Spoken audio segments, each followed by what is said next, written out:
Hello दोस्तों, जय हिंद। मैं कमलेश कुमार आप सभी का बहुत बहुत स्वागत करता हूं अपने यूट्यूब चैनल KRC, जहां सिलेक्शन एक जिद है। तो चलिए दोस्तों, आज हम लोग शुरू करते हैं द प्लेटफॉर्म का प्रैक्टिस सेट, जो बिहार शिक्षक भर्ती एवं विभिन्न प्रकार के एग्जाम के लिए बहुत ही उपयोगी है। तो आज का जो सेशन होगा, जिसमें पॉलिटी एवं हिस्ट्री के जो सेट प्रैक्टिस होंगे, तो ये सभी एग्ज़ाम जैसे आपके बिहार सचिवालय हो गया, बिहार SSC हो गया, दरोगा हो गया, रेलवे हो गया, SSC हो गए एवं स्टेट PCS, सभी के लिए बहुत ही उपयोगी है। तो चलिए आज का सेशन हम लोग शुरू करते हैं। हड़प्पा सभ्यता संबंधित है किस युग से? ठीक है, आज का पहला क्वेश्चन है, हड़प्पा सभ्यता जो है किस युग से संबंधित है? तो 71 का आंसर ए हो जाएगा, कांस्य युग से। ठीक है, कांस्य युग से संबंधित है। दूसरा क्वेश्चन है, जैन परंपरा के अनुसार पहले तीर्थंकर कौन थे? VBI क्वेश्चन है, जैन परंपरा के अनुसार पहले तीर्थंकर जो थे वो ऋषभ देव थे। ऑप्शन सी बिल्कुल सही होगा, ऋषभ देव।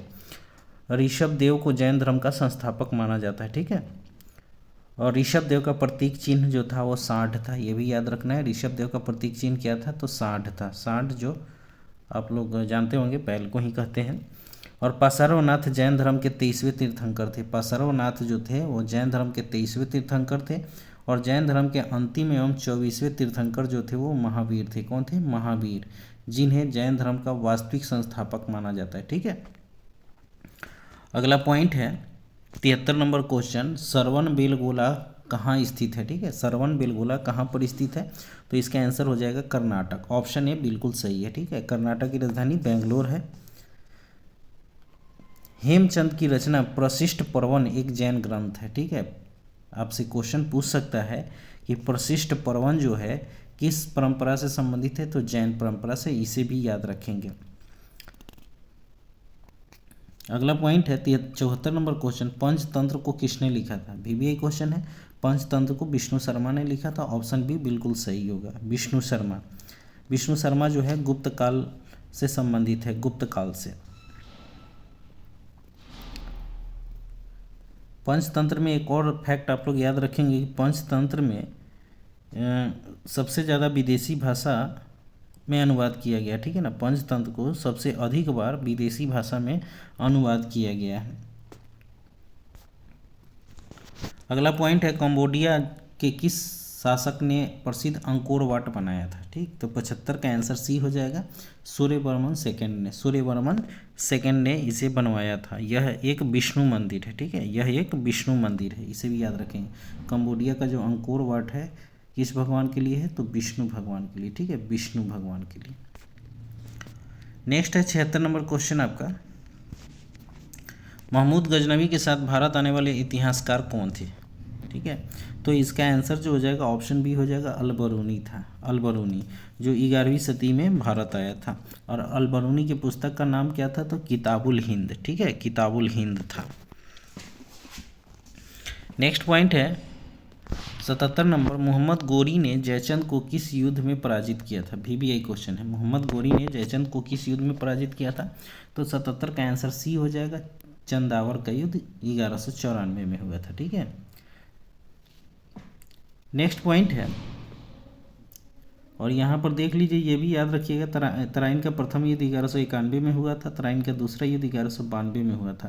तो इस दोनों को मैं थोड़ा सा बता दूँ। तराइन का प्रथम युद्ध जो हुआ था मोहम्मद गोरी एवं पृथ्वीराज चौहान के बीच हुआ था, जिसमें पृथ्वीराज चौहान जीत गया था। ठीक है, और तराइन का दूसरा युद्ध जो हुआ था पृथ्वीराज चौहान एवं मोहम्मद गोरी के बीच हुआ था, जिसमें गोरी विजयी हुआ था। तो ये दोनों को भी याद रखेंगे साथ में।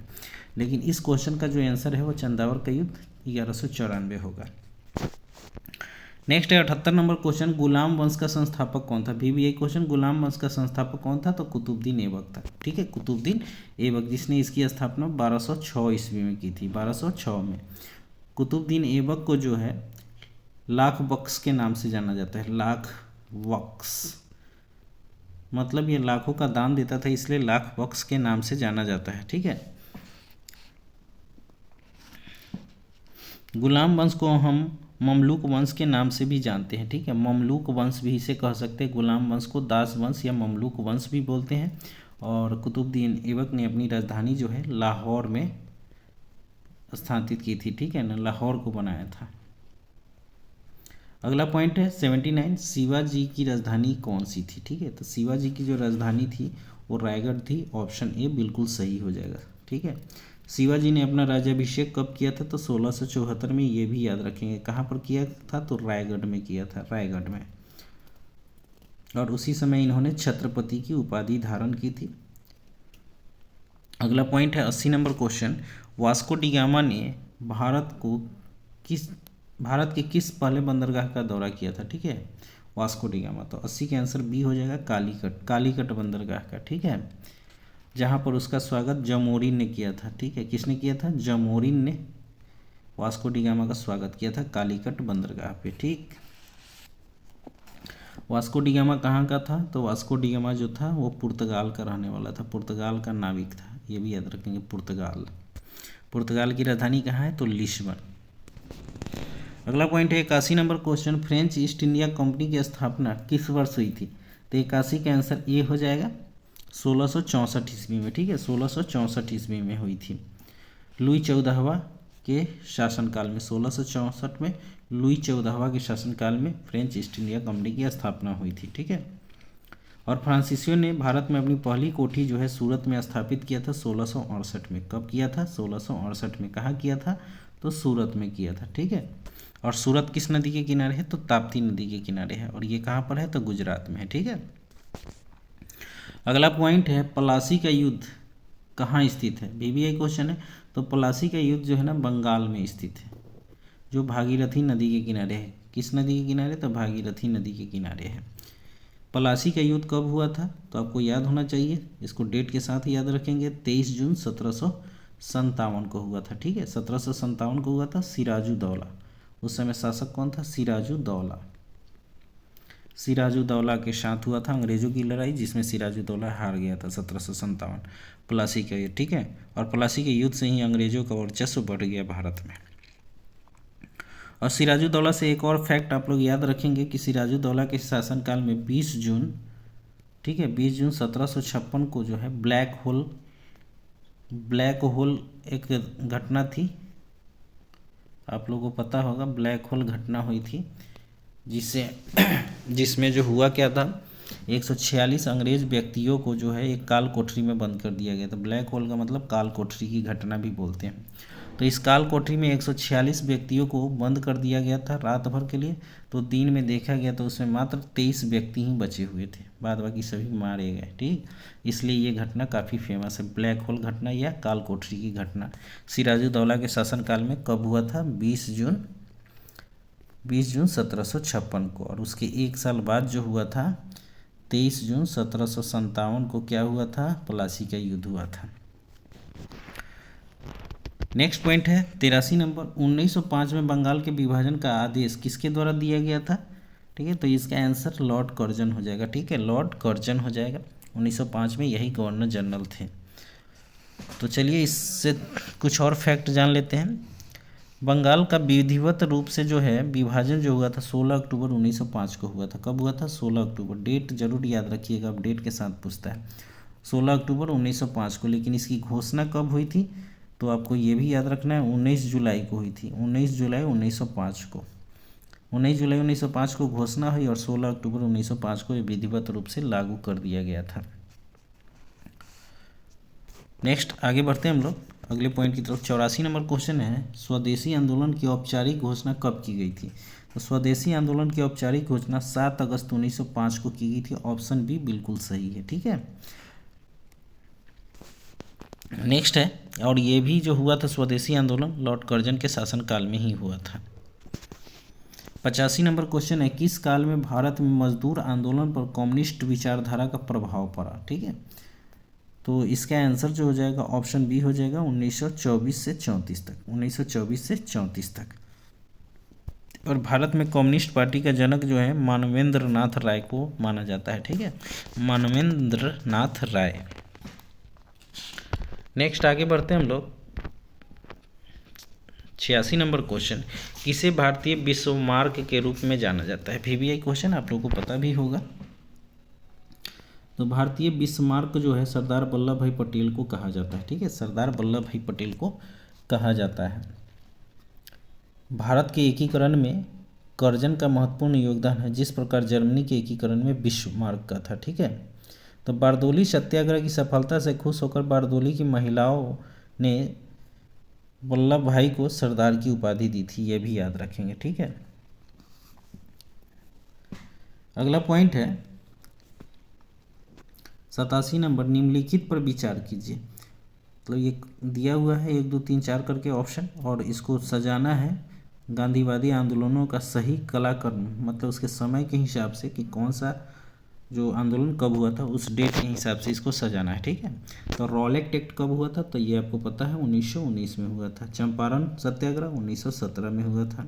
ठीक है, खेरा आंदोलन 1918 में हुआ था, ये भी याद रखेंगे। और अहमदाबाद मिल मजदूर ये भी 1918 में हुआ था। ठीक है, तो ये दोनों में कन्फ्यूजन हो सकता है, इसमें डेट बहुत ज़रूरी है। ठीक, तो अहमदाबाद मिल मजदूर जो हुआ था, तो इसका आंसर ए हो जाएगा 3 4 2 1। ठीक है, 3 4 2 1, सबसे पहले चंपारण होगा, तब फिर अहमदाबाद मिल मजदूर होगा। ठीक है, उसके बाद आपका हो जाएगा खेरा आंदोलन, फिर रॉलेट एक्ट हो जाएगा। तो इसीलिए हम कहते हैं कि अब जो भी क्वेश्चन आधुनिक भारत का होगा तो उसका डेट जरूर याद रखिएगा, नहीं तो आप लोग फंस जाइएगा। ठीक है, डेट के साथ जरूर याद रखेंगे। नेक्स्ट अगला पॉइंट, इनमें से कौन अलीपुर बम षड्यंत्र में शामिल था। ठीक है, तो 88 का आंसर बी हो जाएगा। ठीक है, अरविंद घोष, अरविंद घोष जो थे अलीपुर बम षड्यंत्र में शामिल थे, और उनके साथ जो है वारिंदर घोष भी थे, जो ऑप्शन में नहीं है। तो दोनों का नाम याद रखिएगा, अलीपुर बम षड्यंत्र में अरविंद घोष एवं वारिंदर घोष थे। 1908 ईस्वी में ये हुआ था। ठीक है, 1908 ईस्वी में। नेक्स्ट है 89 नंबर, राष्ट्रीय कांग्रेस कार्य समिति ने भारत छोड़ो नामक आंदोलन का अनुमोदन कहाँ किया था। तो 89 का आंसर जो हो जाएगा ऑप्शन ए, वर्धा में किया था। ठीक है, वर्धा में 8 अगस्त 1942 को महात्मा गांधी ने बम्बई के ग्वालियर टैंक से भारत छोड़ो आंदोलन को प्रारंभ करते हुए करो या मरो का नारा दिया था, ये याद रखेंगे। कब किया था, तो 8 अगस्त 1942 को महात्मा गांधी ने इसी आंदोलन में, भारत छोड़ो आंदोलन में करो या मरो का नारा दिया था ग्वालियर टैंक से। ठीक है, बम्बई के ग्वालियर टैंक से। और 9 अगस्त 1942 को, ठीक है, 9 अगस्त 1942 को क्या हुआ, ऑपरेशन जीरो आवर चलाया गया अंग्रेज़ों के द्वारा, और उसके तहत अधिकांश बड़े भारतीय नेताओं को जो है गिरफ्तार कर लिया गया था। तो ऑपरेशन जीरो आवर क्या था, अंग्रेज़ों द्वारा चलाया गया एक योजना था जिसके तहत भारतीय नेताओं को बंदी बनाया गया था और उन्हें जेल में डाल दिया गया था।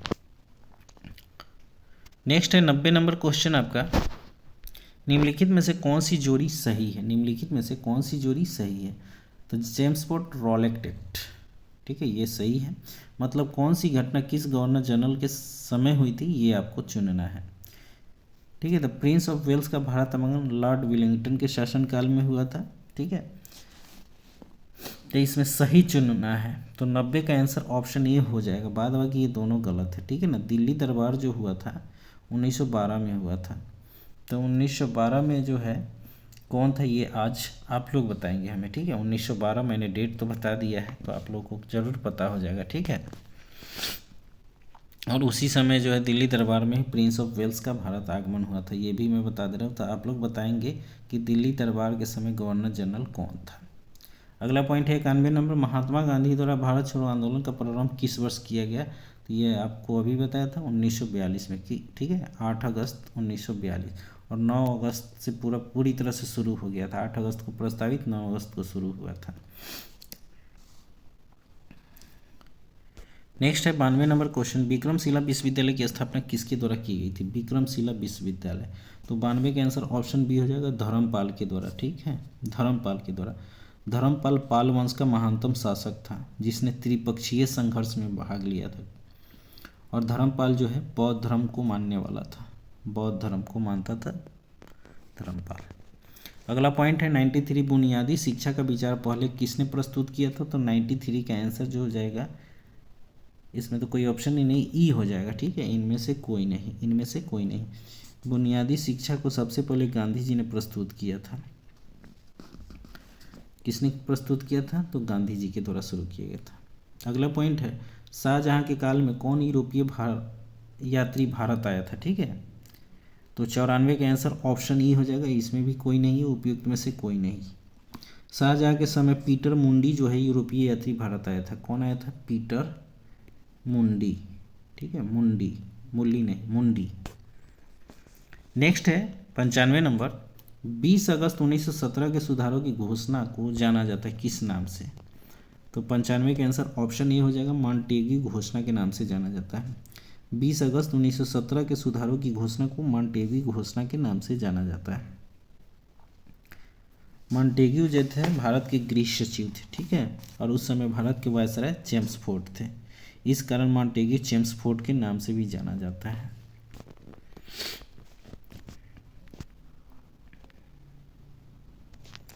नेक्स्ट है 96 नंबर क्वेश्चन, निम्नलिखित में से किसे काला श्याम पैगोडा के नाम से जाना जाता है? काला या श्याम या पैगोडा के नाम से जाना जाता है। तो 96 का आंसर सी हो जाएगा, कोणार्क का सूर्य मंदिर, ठीक है, कोणार्क का सूर्य मंदिर। अगला पॉइंट है 97 नंबर, भारतीय राष्ट्रीय कांग्रेस में राष्ट्रीय शब्द प्रभावित था किससे? तो 97 का आंसर ऑप्शन बी हो जाएगा, ब्रिटिश शासन के विरुद्ध प्रतिक्रिया से। ऑप्शन बी बिल्कुल सही होगा। अगला पॉइंट है चोल की राजधानी कहाँ थी? चोल वंश की राजधानी कहाँ थी? तो 98 का आंसर सी हो जाएगा, चोल वंश की राजधानी तंजौर थी, तंजौर। ऑप्शन सी बिल्कुल सही। अगला पॉइंट है समुद्री मार्ग से विश्व का भ्रमण करने सबसे पहले किसने किया था? तो 99 का आंसर ऑप्शन बी हो जाएगा, मैगलन ने किया था, ठीक है, मैगलन ने। नेक्स्ट नंबर, स्वाधीनता के पुत्र पुर्तिया नामक संस्था स्थापित की गई थी किस क्रांति के दौरान? तो 100 का आंसर सी हो जाएगा, अमेरिकी स्वतंत्रता संग्राम के दौरान, ठीक है, अमेरिकी स्वतंत्रता संग्राम के दौरान।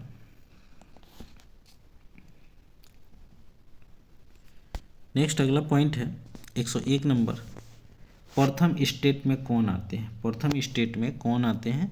तो 101 का आंसर जो हो जाएगा, इनमें से कोई नहीं, उपयुक्त में से कोई नहीं हो, ठीक है। प्रथम स्टेट में पादरी वर्ग आते थे, पादरी इसमें ऑप्शन में नहीं है, पादरी वर्ग प्रथम स्टेट के अंतर्गत आते थे।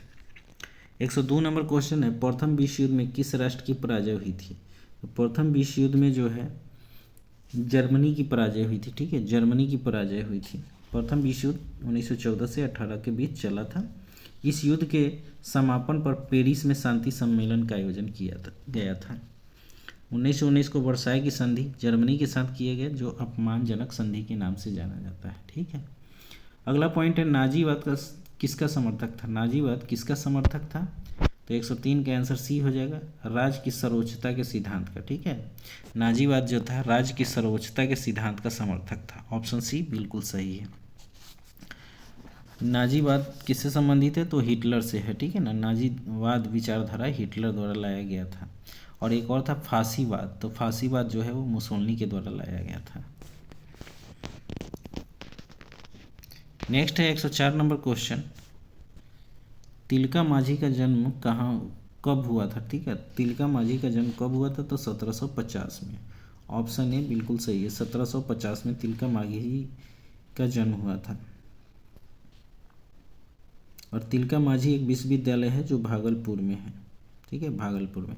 अगला पॉइंट है शाही लीची का उत्पादन बिहार के किस जिला में होता है? तो ऑप्शन बी मुजफ्फरपुर जिला में, ठीक है, ऑप्शन बी मुजफ्फरपुर जिला में। 105 का आंसर जो हो जाएगा बी हो जाएगा। और मैं मुजफ्फरपुर का रहने वाला हूँ, आप लोगों को अगर लीची खाना हो तो ज़रूर कांटेक्ट कीजिए मुझसे। अगर मैं वहाँ रहा मुजफ्फरपुर में तो ज़रूर खिलाऊंगा मुजफ्फरपुर। और कौन कौन से लोग मेरे वीडियो देख रहे हैं, थोड़ा अपने डिस्ट्रिक्ट का भी नाम बताएं, कहाँ से हैं वो लोग, ठीक है, ज़रूर कमेंट बॉक्स में आप लोग नाम डालिए और अपने डिस्ट्रिक्ट का भी नाम डालिए, इससे मुझे बहुत खुशी होगी। चलिए फिर आगे बढ़ते हैं। नेक्स्ट अगला पॉइंट 106 नंबर, किस युद्ध के बाद जर्मनी का एकीकरण पूरा हुआ? ठीक है, तो 106 का आंसर ए हो जाएगा, सेडान का युद्ध, ठीक है। सेडान का युद्ध के बाद जर्मनी का एकीकरण हुआ था। और सेडान का युद्ध कब हुआ था? तो 1870 में हुआ था, फ्रांस एवं जर्मनी के बीच, फ्रांस एवं जर्मनी के बीच। और एक और था, फ्रैंकफर्ट की संधि भी हुई थी जो 1871 में हुई थी। फ्रैंकफर्ट की संधि कब हुई थी? 1871 में हुई थी, जो जर्मनी एवं फ्रांस के बीच ही हुआ था। नेक्स्ट है इंग्लैंड में समाजवाद के जनक किसे माना जाता है, ठीक है। इंग्लैंड में समाजवाद का जनक किसे माना जाता है, तो 107 का आंसर सी हो जाएगा, रॉबर्ट ओवेन को, ठीक है। रॉबर्ट ओवेन के समाजवाद का जनक रॉबर्ट ओवेन को माना जाता है। वियतनामी कम्युनिस्ट पार्टी के संस्थापक कौन थे, तो 108 का आंसर ए हो जाएगा, हो ची मिन। नेक्स्ट है 109 नंबर, हिंद स्वराज नामक पुस्तक किसने लिखी थी। हिंद स्वराज नामक पुस्तक जो है महात्मा गांधी के द्वारा लिखी गई थी, महात्मा गांधी के द्वारा लिखी गई थी। इंग्लैंड से अफ्रीका जाने के क्रम में जहाज यात्रा के दौरान हिंद स्वराज नामक एक छोटी सी पुस्तक की रचना की थी महात्मा गांधी ने। अगला पॉइंट है, इंग्लैंड में चार्टिस्ट आंदोलन हुआ था, ठीक है ना। चार्टिस्ट आंदोलन हुआ था, कब हुआ था, तो 110 का आंसर आप लोग बताएं जल्दी से। इसका आंसर हो जाएगा ऑप्शन ए 1838 में। इंग्लैंड में चार्टिस्ट आंदोलन 1838 में हुआ था। चार्टिस्ट आंदोलन बालिग पुरुषों के लिए मताधिकार की मांग को लेकर हुआ था, ये जरूर याद रखेंगे, ठीक है। चार्टिस्ट आंदोलन किसके लिए हुआ था, तब बालिग पुरुषों के लिए मताधिकार की मांग के लिए हुआ था 1838 में।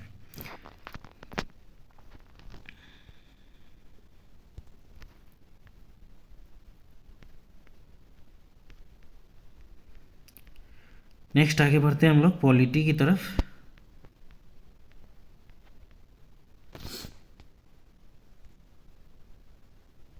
कहाँ गया आपका पॉलिटी,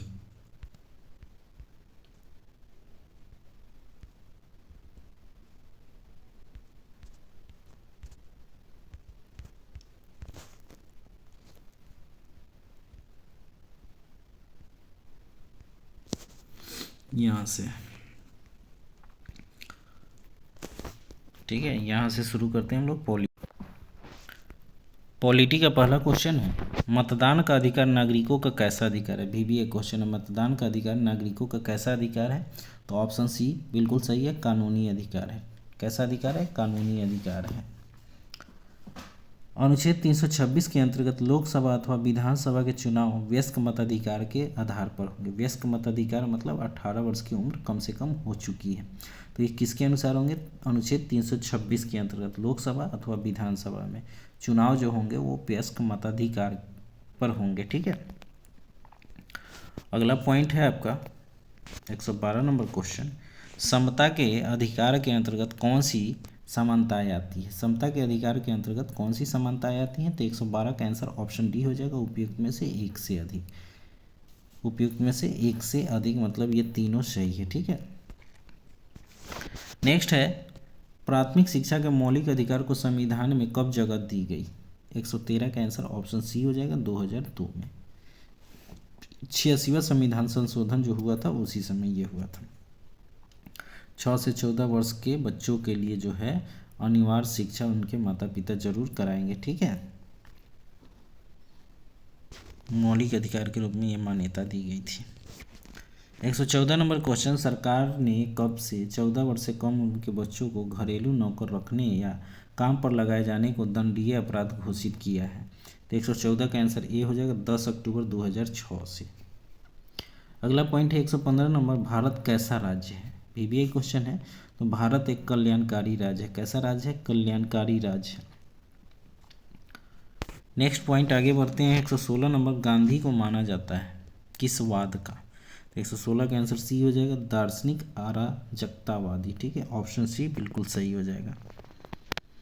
गांधी जी का जन्म कब हुआ था यह तो आप लोगों को पता ही होना चाहिए, 2 अक्टूबर 1869 को, ठीक है। नेक्स्ट पॉइंट है, भारत एवं चीन के बीच पंचशील समझौता कब हस्ताक्षर हुआ था, तो 1954 में। Option C 1954। नेक्स्ट पॉइंट है 118 नंबर, छाया मंत्रिमंडल किसकी प्रशासनिक व्यवस्था की विशिष्टता है, ठीक है। तो 118 का आंसर हो जाएगा ऑप्शन बी, ब्रिटेन का। अगला पॉइंट है, वॉर एंड पीस पुस्तक किसके द्वारा लिखी गई थी, तो Leo Tolstoy. War and Peace Leo Tolstoy ने लिखा था। और सरोजनी नायडू का एक पुस्तक था, वो भी मैं बता दूं, गोल्डन थ्रेशोल्ड। और रविंद्रनाथ टैगोर के पुस्तक का नाम था गीतांजलि, ठीक है। नेक्स्ट है जनमत है। जनमत क्या है, तो 120 का आंसर डी हो जाएगा, उपयुक्त में से एक से अधिक। जनमत जो है बहुमत राय है राजनीतिक मामलों पर जनता की राय है, संपूर्ण समाज के कल्याण के लिए उचित तर्क पर आधारित राय है। तो ये तीनों सही हो जाएगा, ठीक है। अगला पॉइंट है आपका 121 नंबर, संयुक्त राष्ट्र यूएन जनरल असेंबली की अध्यक्षता करने वाली प्रथम महिला कौन थी?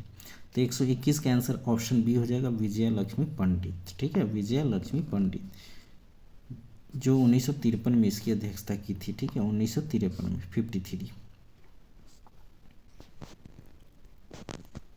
नेक्स्ट अगला पॉइंट है 122 नंबर, द्विदलीय पद्धति कहाँ पाई जाती है? VBI क्वेश्चन है। 122 का बी होगा, USA में, अमेरिका में। अगला पॉइंट है यूएनओ चार्टर में कितने सिद्धांत हैं? तो 123 का आंसर सी हो जाएगा, 7 सिद्धांत है। यूएन चार्टर में कितने सिद्धांत हैं? तो 7 सिद्धांत हैं। और संयुक्त राष्ट्र संघ में 111 धाराएं हैं। कितना है? 111 धारा है, 19 अध्याय हैं, ये भी याद रखना है। और संयुक्त राष्ट्र संघ की चार्टर की धारा 2 में मौलिक सिद्धांत का समावेश किया गया है, जिसमें कुल 7 सिद्धांत का समावेश है, ठीक है। नेक्स्ट 124 नंबर क्वेश्चन, ओबीसी के वर्ग में क्रीमी लेयर की पहचान करने के लिए नियुक्त समिति का नाम क्या था, जिसने 1993 में अपनी रिपोर्ट प्रस्तुत की और उसे स्वीकार कर लिया गया था? तो 124 का आंसर सी हो जाएगा, ठीक है, रामनंदन समिति, रामनंदन समिति। अगला पॉइंट है 1953 में पहला पिछड़ा वर्ग आयोग की अध्यक्षता में नियुक्त किया गया था, किसको? तो 125 का आंसर ऑप्शन ए हो जाएगा, काका कालेलकर को, ठीक है, काका कालेलकर को। नेक्स्ट है 126 नंबर, भारत गुटनिरपेक्षता की नीति अपनाता है, जिसका तात्पर्य क्या है? तो 126 का आंसर सी हो जाएगा, शक्ति गुटों के प्रति तटस्थता। नेक्स्ट है 127 नंबर क्वेश्चन, लोकतंत्र को सशक्त बनाने की क्या चुनौती नहीं है? इसमें नहीं खोजना है। तो 127 का आंसर ऑप्शन डी हो जाएगा, उपयुक्त में से एक से अधिक, मतलब ये तीनों में से कोई भी चुनौती नहीं है, सशक्त बनाने की चुनौती नहीं। नेक्स्ट है 128 नंबर, लोकतंत्र की सफलता का मानदंड क्या है? तो 128 का आंसर डी हो जाएगा, उपयुक्त में से एक से अधिक, ये तीनों मानदंड है, ठीक है। लोकतांत्रिक शासन व्यवस्था के संदर्भ में कौन सा कथन सही है? ठीक है, तो 129 का आंसर सी हो जाएगा, निर्णय लेने में देरी परंतु सही निर्णय लेने की संभावना। ऑप्शन सी बिल्कुल सही होगा। नेक्स्ट है 130 नंबर क्वेश्चन, लोकतंत्र की सफलता के मूल्यांकन का सही आधार क्या है? तो 130 का आंसर हो जाएगा ऑप्शन सी, विविधताओं में सामंजस्य, ठीक है, विविधताओं में सामंजस्य। अगला पॉइंट है 131 नंबर, लोकतंत्र की सफलता के संदर्भ में सही कथन कौन सा है? ठीक है, तो 131 का आंसर ऑप्शन बी हो जाएगा, लोकतंत्र अपने नागरिकों के बीच आर्थिक असमानता समान करने में समर्थ है, ठीक है। अगला पॉइंट है 132 नंबर, संविधान का कौन सा भाग नागरिकता के प्रावधानों से संबंधित है? नागरिकता किस भाग में ही ये पूछा जा रहा है, तो 132 का आंसर ऑप्शन ए हो जाएगा, भाग 2 में, अनुच्छेद 5 से 11 तक है, अनुच्छेद 5 से 11 तक। नेक्स्ट है 133 नंबर क्वेश्चन, संविधान सभा में किसने कहा था कि सरकार नीति के निदेशक सिद्धांत किसी बैंक में दे उस चेक की तरह जिसका भुगतान बैंक अपनी सुविधा अनुसार करता है? तो 133 का आंसर ऑप्शन ए हो जाएगा, KT शाह ने ये कथन कहा था। किसने कहा था? KT शाह ने, ठीक है।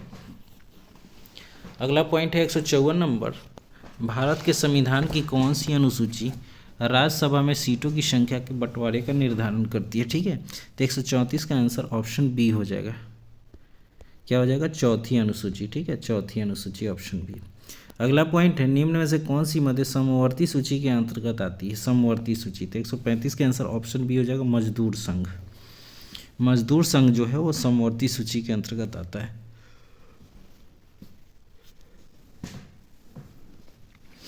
वर्तमान में संघ सूची में 98 विषय हैं, ये आपको पता होना चाहिए, और राज्य सूची में 59 है और समवर्ती सूची में 52 है, ठीक है। नेक्स्ट अगला पॉइंट है आपका 136 नंबर क्वेश्चन, संविधान का कौन सा संशोधन राजनीतिक दल बदल से संबंधित है?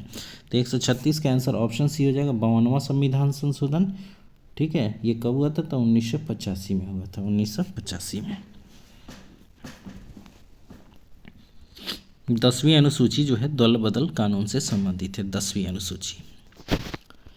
भारत के मुख्य चुनाव आयुक्त की नियुक्ति कौन करता है? 137 नंबर क्वेश्चन है, तो इसका आंसर ऑप्शन ए हो जाएगा, राष्ट्रपति करता है। ठीक है, राष्ट्रपति जो है भारत के मुख्य चुनाव आयुक्त के साथ साथ 2 अन्य आयुक्तों की नियुक्ति भी करता है। ठीक है, नेक्स्ट है 138 नंबर क्वेश्चन, राज्यसभा का पीठासीन अधिकारी कौन होता है? तो ऑप्शन ई हो जाएगा, उपयुक्त में से कोई नहीं, उपयुक्त में से कोई नहीं। भारत का उपराष्ट्रपति राज्यसभा का पीठासीन अधिकारी होता है, उपराष्ट्रपति, जो कि ऑप्शन में नहीं है। और उपराष्ट्रपति जो होता है राज्यसभा का पदेन सभापति भी होता है।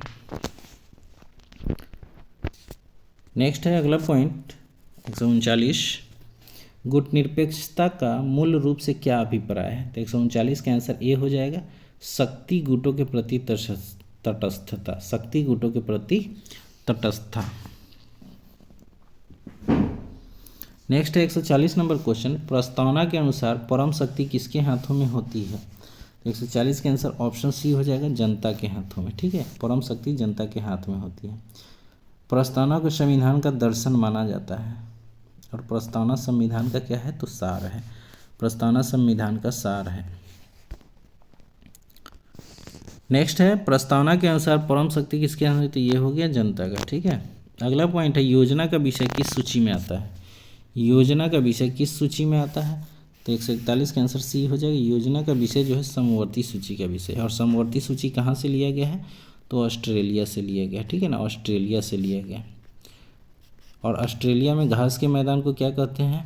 तो वेल्ड कहते हैं। क्या कहते हैं? नहीं सॉरी, डाउन्स कहते हैं, डाउन्स। ऑस्ट्रेलिया में घास के मैदान को डाउन्स कहते हैं। ठीक है, और ऑस्ट्रेलिया को हम लोग प्यासी भूमि के नाम से जानते हैं, प्यासी भूमि।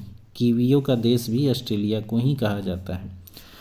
तो आप लोग जीके पढ़ते हैं तो उससे रिलेटेड 10-15 क्वेश्चन जरूर याद होने चाहिए। आप एक से एक क्वेश्चन बना सकते हैं फटाफट।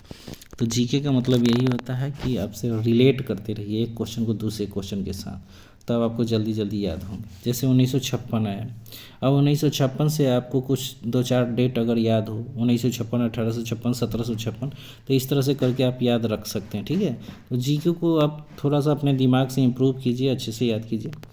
क्वेश्चन है, वर्ष 1956 में भारत में राज्यों के पुनर्गठन का क्या आधार था? तो 42 का आंसर ए हो जाएगा। ठीक है, भाषा। 42 का आंसर भाषा। आंध्र प्रदेश प्रथम राज्य है जो अक्टूबर 1953 में भाषा के आधार पर अलग राज्य बना था। ठीक है, और राज्य पुनर्गठन आयोग के अध्यक्ष फजल अली थे। नेक्स्ट, किस समिति का अध्यक्ष प्राय विपक्ष दल से होता है? तो 143 का आंसर हो जाएगा ऑप्शन बी, लोक लेखा समिति। लोक लेखा समिति में कुल 22 सदस्य होते हैं, जिसमें 15 लोकसभा के और 7 होते हैं राज्यसभा के। ठीक है, और इनका कार्यकाल 1 वर्ष का होता है।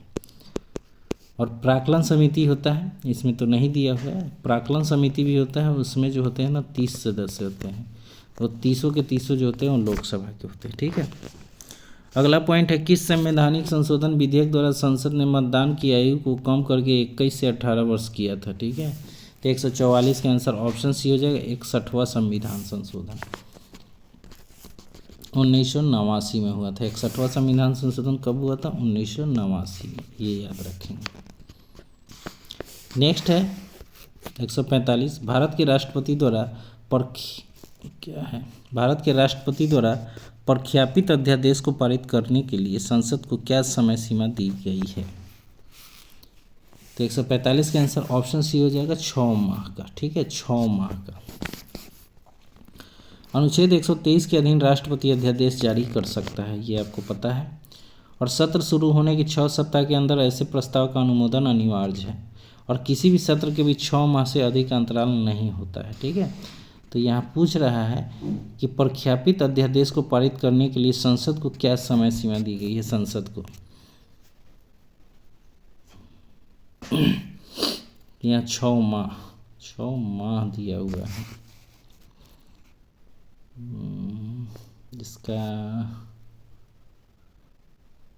6 सप्ताह होना चाहिए। सत्र शुरू होने से 6 सप्ताह होता है, और किसी भी सत्र के भी 6 माह से अधिक का समय नहीं, तो यहाँ 6 सप्ताह होना चाहिए, जो कि इसका आंसर गलत है। भारत के राष्ट्रपति द्वारा प्रख्यापित अध्यादेश को पारित करने के लिए संसद को क्या समय सीमा दी गई है? तो 6 सप्ताह होगा इसका आंसर। ठीक है, 6 माह नहीं होगा, 6 सप्ताह। अगला पॉइंट है 146 नंबर क्वेश्चन, देखेंगे सर्वसम्मति से भारत का राष्ट्रपति कौन चुना गया था? तो 146 का आंसर ऑप्शन बी हो जाएगा, नीलम संजीव रेड्डी। इन्हें 1969 के चुनाव में बीबी गिरी से हार गए थे, ठीक है, और 1977 के राष्ट्रपति चुनाव में निर्विरोध चुने गए थे। तो ये याद रखेंगे, पहले नीलम संजीव रेड्डी जो थे 1969 में जो है बीबी गिरी से हार गए थे, उसके बाद जो चुनाव हुआ उनमें इनको निर्विरोध चुना गया था, कोई जो है विरोध करने वाला था ही नहीं। अगला है प्राक्कलन समिति में कौन सम्मिलित किए जाते हैं? देखिए प्राक्कलन समिति में जो है लोकसभा के 30 सदस्य होते हैं, ठीक है, 147 का आंसर ये हो जाएगा। प्राक्कलन समिति में कुल लोकसभा के ही 30 सदस्य होते हैं, इसमें जो है राज्यसभा के सदस्य नहीं आते हैं। अगला पॉइंट है किसने लिखा है गुण खून में होता है शांति में नहीं, गुण जो होता है खून में होता है शांति में नहीं। तो ये 148 का आंसर जो हो जाएगा, किसने लिखा था? तो ऑप्शन ए हिटलर ने लिखा था, ठीक है, ये हिटलर का कथन है, और हिटलर का जन्म जो हुआ था 1889 में हुआ था, ये याद रखेंगे। और हिटलर की आत्मकथा का नाम क्या है? तो मेन कैम्प है, क्या है? Main camp. और नाजी पार्टी का उत्थान हिटलर के द्वारा किया गया था, नाजी पार्टी का। अगला पॉइंट है युद्ध एवं हिंसा को महिमा मंडित करने वाला विचारक कौन था? ठीक है, तो 149 का आंसर ऑप्शन डी हो जाएगा, उपयुक्त में से एक से अधिक, ठीक है। पेरेटो, फ्रेडरिक नीत्शे जो था ये सब, और हिटलर ये सभी थे, तो ये तीनों ऑप्शन हो जाएंगे। अगला पॉइंट है संरचनात्मक हिंसा के रूप है, संरचनात्मक हिंसा के रूप जो है उपयुक्त सभी है, मतलब एक से अधिक है, ठीक है। औपनिवेशिक शासन, पितृसत्ता के आधार पर निर्मित समाज एवं परंपरागत जाति व्यवस्था, ये तीनों है, ठीक है। तो ये था आज का सेशन दोस्तों, हिस्ट्री और पॉलिटी का बहुत ही शानदार क्वेश्चन। आप लोगों को कैसा लगा ज़रूर बताइएगा। मैं पूरी कोशिश करता हूं कि आप लोगों को अच्छे से समझाऊं, बताऊं, और कहीं भी अगर क्वेश्चन में डाउट होता है तो मैं ये नहीं बताता कि यही सही होगा। डाउट हो गया तो मुझे भी डाउट है, तो उस क्वेश्चन को ज़रूर आप लोग भी थोड़ा सा देखिए, समझिए। ऐसे मैं सही बताता हूँ, लेकिन फिर भी आप लोग देखिए, अगर मेरे से कहीं गलती हो जाए तो उसके लिए क्षमा चाहता हूँ, और आप लोग सही आंसर उसका ज़रूर रिप्लाई कर दीजिएगा ताकि सभी बच्चे देख ले उसको, ठीक है। तो मेरे यूट्यूब चैनल KRC को ज़रूर आगे बढ़ाइए, आप लोग का साथ चाहिए दोस्तों, और जब आप लोग का साथ मिलेगा तो मैं हमेशा आपके साथ हूँ हर एक एग्ज़ाम के लिए, ठीक है। चाहे वो BPSC का मेंस भी लिखना हो तो मैं सारे क्वेश्चन का जो आंसर है वो प्रोवाइड कराऊंगा और उसको समझाते हुए चलूँगा। तो BPSC भी आने वाला है, और इस बार जो है BPSC में 1000+ सीट होंगे। तो जो लोग भी अगर BPSC की तैयारी कर रहे हैं ढंग से, जिनको SDM, CO, BDO वगैरह बनना है, तो मैं उनके साथ हूँ। आपको सारे सब्जेक्ट जो होंगे, सेट प्रैक्टिस वगैरह जो है मैं अच्छे से कराऊंगा। बस आप लोग का सपोर्ट चाहिए, प्यार चाहिए और स्नेह चाहिए। मेरे YouTube चैनल को ज़रूर सब्सक्राइब कीजिए, लाइक कीजिए और शेयर कीजिए। तब तक के लिए दोस्तों अपनी पढ़ाई जारी रखें, धन्यवाद। आज थोड़े मेरी आवाज़ में थोड़ा सा कहीं परिवर्तन दिखा होगा, क्योंकि मुझे थोड़ी सी सर्दी हो गई, बुखार भी हो गया है, लेकिन मैं आप लोग के लिए वीडियो बना रहा हूँ, क्योंकि मेरा एक ही लक्ष्य है कि पर डे आप लोगों के लिए कुछ ना कुछ लेकर आऊँ, कुछ नया दूँ, ताकि आप लोग मेरे साथ जुड़े हैं। तो मेरी भी आशाएं हैं कि आप लोग मेरा साथ दे रहे हैं, तो मुझे भी आप लोगों का साथ देना है। चलिए दोस्तों, फिर मिलते हैं कल अगले वीडियो के साथ। तब तक के लिए धन्यवाद। जय हिंद।